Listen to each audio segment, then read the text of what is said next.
class.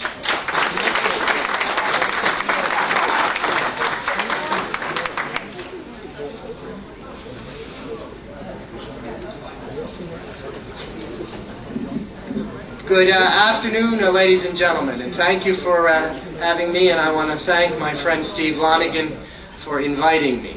Steve Lonigan and I have been involved in what I believe is the most important Supreme Court case in modern New Jersey history.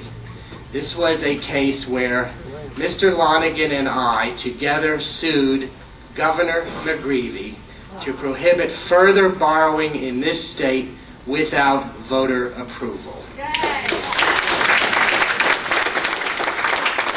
And we were successful in part in saying that there couldn't be no further borrowing without voter approval for the general operating expenses of a state budget moving forward. But the Supreme Court of New Jersey said, unfortunately, that it was all right for that budget year. In other words, sin no more, but you can still sin this year, something with which I am in complete disagreement.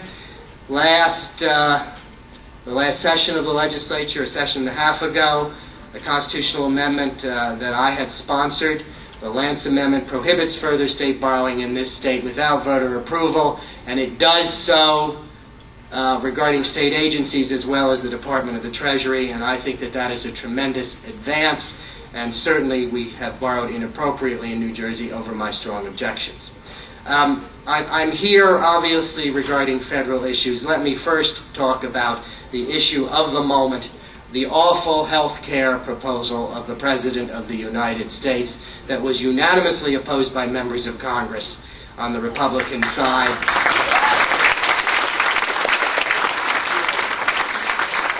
I believe of all of those from whom you will hear today, I am the person who actually had a vote.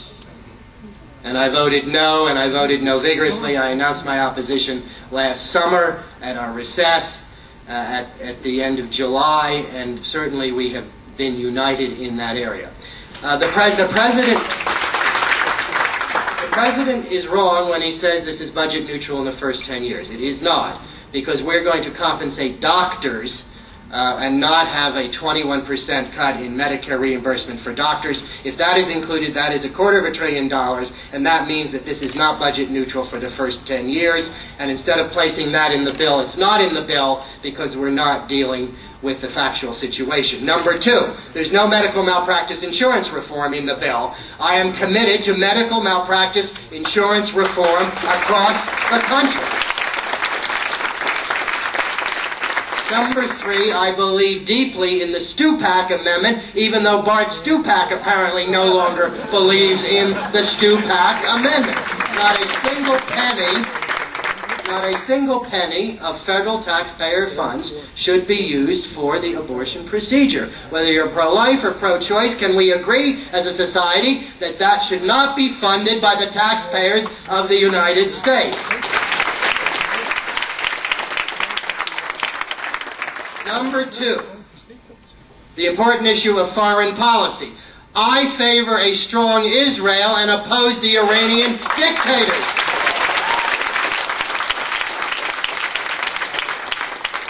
I favor trying Khalid Sheikh Mohammed not in Foley Square in our civilian criminal court system, but rather in a military tribunal.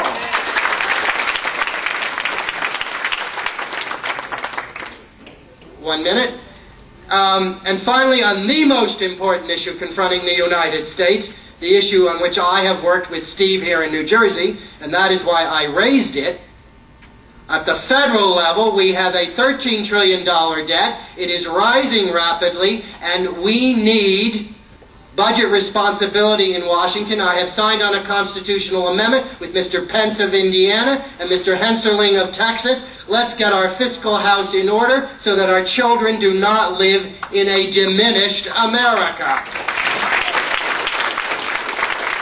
Finally, let me say regarding my friend Steve Lonigan, my friend and successor as state senator from the 100 in Warren County District. Mike Doherty, Mike and Linda are close friends with Heidi and me. I know all three of the Doherty children, all now young men raised to maturity and who have served in the military. Thank you, Senator Doherty, for your service and that of your children. And thank you, ladies and gentlemen.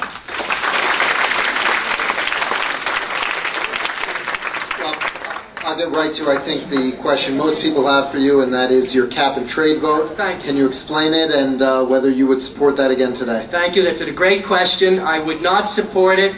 The President of the United States engaged in disastrous negotiations in Copenhagen, but that is to be expected because he's been on a world apology tour, and we cannot move forward in energy independence without bringing along the Chinese and the Indians. That did not occur. I would not vote for it again. But let me say that, and thank you, Steve, for being involved in that issue. But let me say, the original vote was based upon the support of the nuclear power industry in this country. We need a policy to have nuclear power plants built in the United States of America. We haven't had one sited or built in 35 years. Everybody favors wind, everybody favors solar, but they're in the distance. I think we need them long term, but right now we need nuclear power, and for example, we need oil shale in the West and other forms of energy immediately. I am a strong proponent of nuclear power. Unfortunately, no nuclear power sites have occurred in this country in 35 years. Have I answered your question? No. Thank you. No. Congressman Lynch, what do you think the role of the U.S. military should be? The role of the U.S. military should be the national security interests of this country. I have supported the President in increasing our troop levels in Afghanistan. I have been in classified briefings regarding this issue, and let me say there are Al-Qaeda and the Taliban in Afghanistan, more in Pakistan. However, I do not favor an open-ended commitment there. It should be exclusively for the purposes of the national security interest of this country and not for nation. Who the hell do you think you are? Move it a little bit to the right.